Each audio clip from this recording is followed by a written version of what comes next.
प्यारे बच्चों नमस्कार, आप सभी का स्वागत है हमारे इस वीडियो सीरीज में। तो आज की क्लास में हम लोग बात करने वाले हैं, जैसा कि आप लोग देख रहे हो, एटॉमिक स्ट्रक्चर यानी कि परमाणु संरचना पे। ये तो हम लोग बेसिक केमिस्ट्री का जो हम लोग का क्लास चल रहा है, इसमें आज का टॉपिक है हम लोग का परमाणु संरचना। आखिर ये परमाणु संरचना क्या होता है?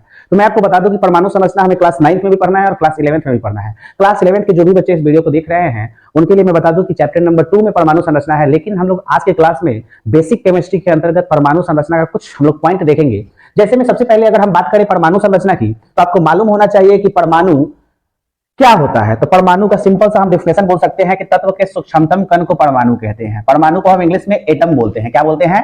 तो एटम बोलते हैं। ठीक है, तो तत्व के सूक्ष्मतम कण को परमाणु कहते हैं। तो हम लोग लिख सकते हैं तत्व के छोटे कण को या सूक्ष्मतम कण को, सूक्ष्मतम कण को क्या कहते हैं? परमाणु कहते हैं। परमाणु कहते हैं। अब हम लोग यहां देखें तो परमाणुओं से मिलकर अणु का निर्माण होता है। परमाणुओं से मिलकर किसका निर्माण होता है?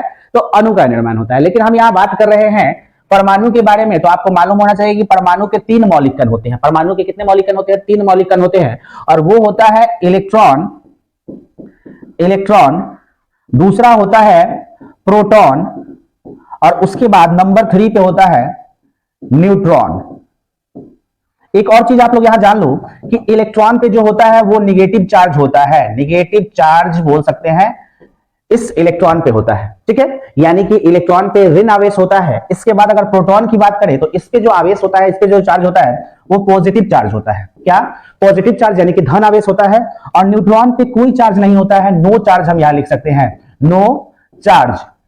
ठीक है, तो उम्मीद करते हैं कि यहां तक आपको समझ में आया होगा। परमाणु के बारे में सबसे पहले डाल्टन ने बताया था, और डाल्टन ने यह बोला था कि परमाणु सबसे छोटा कण है, किसी तत्व का सबसे छोटा कण है जिसको हम विभाजित नहीं कर सकते हैं। और डाल्टन ने अपना परमाणु सिद्धांत दिया था, जिसके बारे में हम लोग आगे की क्लास में पढ़ेंगे। लेकिन बाद में इस परमाणु के अंदर मालूम चला कि ये परमाणु भी मौलिक कणों से मिलकर बना होता है, और मौलिक कणों की बहुत सारी संख्या होती है, लेकिन हमें मुख्यतः इस 3 मौलिक कणों के बारे में पढ़ना है। और वो 3 मौलिक कण कौन कौन सा है? तो नंबर 1 इलेक्ट्रॉन है, नंबर 2 प्रोटॉन है, और नंबर 3 हम लोग का न्यूट्रॉन है। हमने यहां पे देखा कि इलेक्ट्रॉन पे नेगेटिव चार्ज होता है, प्रोटॉन पे पॉजिटिव चार्ज होता है, और न्यूट्रॉन पे नो चार्ज, यानी कि ये आवेशहीन होता है।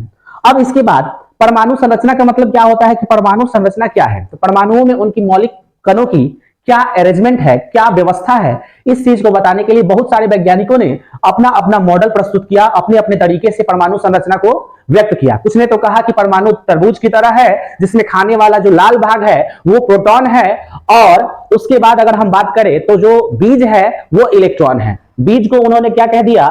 इलेक्ट्रॉन की संज्ञा दे दिया। ठीक है, इसके बाद आगे चल के कुछ वैज्ञानिकों ने बोला कि नाभिक में प्रोटॉन होता है और न्यूट्रॉन होता है, और इलेक्ट्रॉन नाभिक के चारों तरफ चक्कर लगाता है। तो हमें बारी बारी से उन सब पे बात करना है, लेकिन आज हम लोग बेसिक के तौर पे परमाणु संरचना जानेंगे कि परमाणु का आखिर संरचना किस तरीके से होता है। तो चलिए हम लोग परमाणु संरचना, तो आपका जो पॉइंट है, अब आपका हेडिंग हो जाना चाहिए, छोटा सा होना चाहिए, परमाणु संरचना।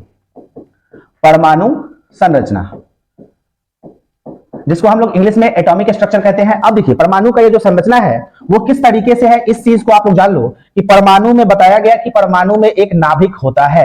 परमाणु में क्या होता है? एक नाभिक होता है, जिस नाभिक को मैं यहां पे दिखाता हूं। ये हो गया नाभिक। ठीक है, परमाणु का नाभिक हो गया। और इस नाभिक में कौन कौन सी चीज है? तो इस नाभिक में आप लोग थोड़ा सा हम इसे बड़ा करते हैं, थोड़ा सा इसे बड़ा करते हैं। ये नाभिक जो हो गया परमाणु का, इसके अंदर अगर हम बात करें तो 2 चीज है, एक तो प्रोटॉन है और एक चीज इसमें न्यूट्रॉन है। यानी कि परमाणु के 3 मौलिक कणों में से 2 मौलिक कण प्रोटॉन और न्यूट्रॉन परमाणु के नाभिक में ही है। कह सकते हैं कि परमाणु के नाभिक में संपूर्ण धन आवेश और द्रव्यमान उपस्थित होता है। इसके अलावा अब पूछा गया कि अब आप ये बता दो कि इलेक्ट्रॉन कहां है। तो इलेक्ट्रॉन के बारे में यह कहा गया कि इलेक्ट्रॉन जो है वो इस नाभिक के चारों ओर एक वृत्तीय पथ पे चक्कर लगा रहा है। इलेक्ट्रॉन नाभिक के चारों ओर वृत्तीय पथ पे चक्कर लगा रहा है, और इसी वृत्तीय पथ को नाम दिया गया कक्ष। ठीक है, इलेक्ट्रॉन के बारे में कह दिया गया कि इलेक्ट्रॉन इस नाभिक के चारों ओर, यानी कि परमाणु के नाभिक के चारों ओर एक वृत्तीय पथ पे चक्कर लगा रहा है, और उस वृत्तीय पथ को हमने नाम दे दिया कक्ष, ऊर्जा स्तर या सेल कहते हैं। तो चलिए हम बारी बारी से इसके नाम को लिख लेते हैं सबसे पहले, उसके बाद हम थोड़ा सा भाषा में भी आपको लिखवा देंगे कि आपको ये क्लियर हो जाए। ये जो आप लोग देख रहे हो बीच का भाग, ये क्या है? तो ये है आपका परमाणु का नाभिक है। क्या है? तो परमाणु का नाभिक है, जिसके अंतर्गत 2 चीज है, प्रोटॉन है और न्यूट्रॉन है। इसके बाद अगर हम आगे बात करें तो यहां पे जो ये आपको वृत्तीय कक्षा दिखाई दे रहा है, जिसपे आपको दिखाई देगा आगे चल के हम बताएंगे कि यहां पे क्या है, इलेक्ट्रॉन चक्कर लगा रहा है। ठीक है, इलेक्ट्रॉन कुछ इस तरीके से इस नाभिक के चारों ओर वृत्तीय पथ पर चक्कर लगाता है और इस पथ को हम लोग क्या कहते हैं, तो इस पथ को ही हम लोग कहते हैं कक्षक, नाभिक। ठीक है, कक्षक कहते हैं, जिसको इंग्लिश में सेल कहते हैं, हम ऊर्जा स्तर भी कह सकते हैं। तो ये तो हो गया नाभिक, परमाणु का नाभिक। इसके अलावा हम अगर बात करें इसकी, अगर हम बात करते हैं इन भाई साहब की, अगर हम बात करते हैं इन भाई साहब की और हम बात करते हैं इन भाई साहब की, तो ये जो है वो क्या है, कक्षक है, परमाणु का कक्षक है, जिसको इंग्लिश में हम सेल भी कहते हैं, या तो हम कहने को इसे ऊर्जा स्तर भी कह सकते हैं, ऊर्जा स्तर। और इसको हम एन से प्रदर्शित करते हैं। और एक और चीज ध्यान से सुनना, इस एन का जो मान होता है वो अगर हम गणितीय रूप में लिखें तो 1 2 3 4 आगे की तरफ भी होता है। ठीक है, अगर हम इसे अल्फाबेट के रूप में अगर लिखते हैं तो एन बराबर हो जाएगा आपका के एल एम एन। अगर बात आपको समझ में नहीं आई तो मैं समझाता हूं यहां पे आपको कि यहां पे ये जो कक्षक है, ये जो पहला कक्षक है, उसको अगर हम अल्फाबेट के रूप में देखेंगे तो इसको हम बोलते हैं के कक्षक। ठीक है, इसको बोलेंगे एल कक्षक, इसको बोलेंगे एम कक्षक, इसको बोलेंगे एन कक्षक। अल्फाबेट के रूप में कक्षकों को प्रदर्शित किया जाता है। इसके बाद अगर हम गणितीय रूप में लिखे तो इसको पहला कक्षक को 1 से, दूसरे कक्षक को 2 से, तीसरे कक्षक को 3 से और चौथे कक्षक को 4 से। तो हम यहाँ पे भाषा में क्या लिख सकते हैं, भाषा में अगर हम इस परमाणु संरचना को अगर हम बात करें, देखें तो हम भाषा में यहाँ पे लिख सकते हैं। इसको देखते हुए अगर आप भाषा लिखना चाहते हो तो देखिए हम लोग साथ साथ लिखेंगे, आपको भी नोट करना होगा और आपको भी अपना जो पेन और जो कॉपी है उसको साथ में लेकर एक एक पॉइंट को नोट करना होगा। अगर आप नहीं नोट करोगे तो आपको ये परमाणु संरचना समझ में नहीं आएगा और आज की क्लास का कोई फायदा नहीं होगा। हम भाषा में क्या लिखते हैं, यहाँ पे आप लोग देख लो, क्या लिख सकते हैं, परमाणु में एक नाभिक होता है। क्या लिखेंगे, परमाणु में एक नाभिक होता है, एक नाभिक होता है, जिसमें थोड़ा सा इसको पतला कर लेते हैं, जिसमें उसका संपूर्ण धनावेश तथा द्रव्यमान उपस्थित होता है। यानी कि हम कह सकते हैं कि उसमें क्या होता है, तो प्रोटॉन और न्यूट्रॉन। ठीक है, धनावेश कहने का मतलब प्रोटॉन, प्रोटॉन पे धनावेश होता है और द्रव्यमान यानी कि इसके साथ साथ न्यूट्रॉन भी होता है। ठीक है, अब हम यहाँ पे हम थोड़ा सा इसे छोटा करते हैं क्योंकि ये काफी बड़ा हो गया है। इतना भाषा उम्मीद करते हैं कि आपको समझ में आया होगा। हो गया, अब देखिए इतना भाषा लिखने के बाद हम इस पॉइंट को यहाँ साइड कर देते हैं। इसको हम मान लेते हैं पॉइंट नंबर, हमारा ये जो पॉइंट हो गया पॉइंट नंबर 1 हो गया। दूसरा चीज इसके बारे में हम परमाणु संरचना के बारे में क्या लिख सकते हैं, तो दूसरे पॉइंट में देखिए हम क्या लिखेंगे, ध्यान से देखिएगा। अब लिख सकते हैं कि इस नाभिक के चारों ओर इलेक्ट्रॉन वृत्तीय पथ पे चक्कर लगाते हैं। तो क्या लिख सकते हैं, इलेक्ट्रॉन नाभिक के चारों ओर वृत्तीय पथ पर चक्कर, ठीक है, चक्कर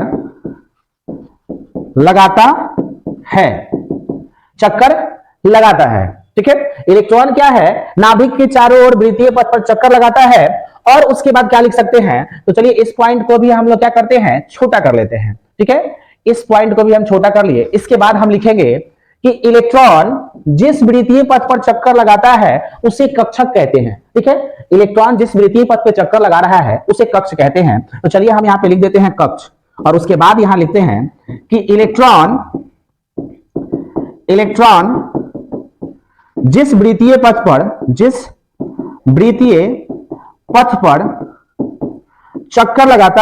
चक्कर लगाता है उसे कक्ष कहते हैं। इलेक्ट्रॉन जिस वृत्तीय पथ पे चक्कर लगाता है उसे हम लोग क्या कहते हैं, कक्ष कहते हैं। अब कुछ पॉइंट को हम यहां पे एडजस्ट करेंगे, यहां पे हम अपने पॉइंट को एडजस्ट करेंगे क्योंकि वहां काफी हो गया। तो अब यहां पे हम लोग लिख सकते हैं आगे वाले पॉइंट में कि इन कक्षों को n से प्रदर्शित किया जाता है। इन कक्षों को n से प्रदर्शित n से प्रदर्शित किया जाता है। ठीक है, जहां n बराबर क्या हो जाएगा, 1 2 3 4, या हम लोग लिख सकते हैं n बराबर अल्फाबेट के रूप में K L M N, आगे की तरफ, यहां भी डॉट डॉट आगे की तरफ हो जाएगा। ठीक है, तो कक्षकों को n से प्रदर्शित किया जाता है और n का मान अल्फाबेट के रूप में K L M N, यानी कि पहले कक्षक को K, दूसरे को L, फिर M, फिर N, इस तरीके से आगे होता है।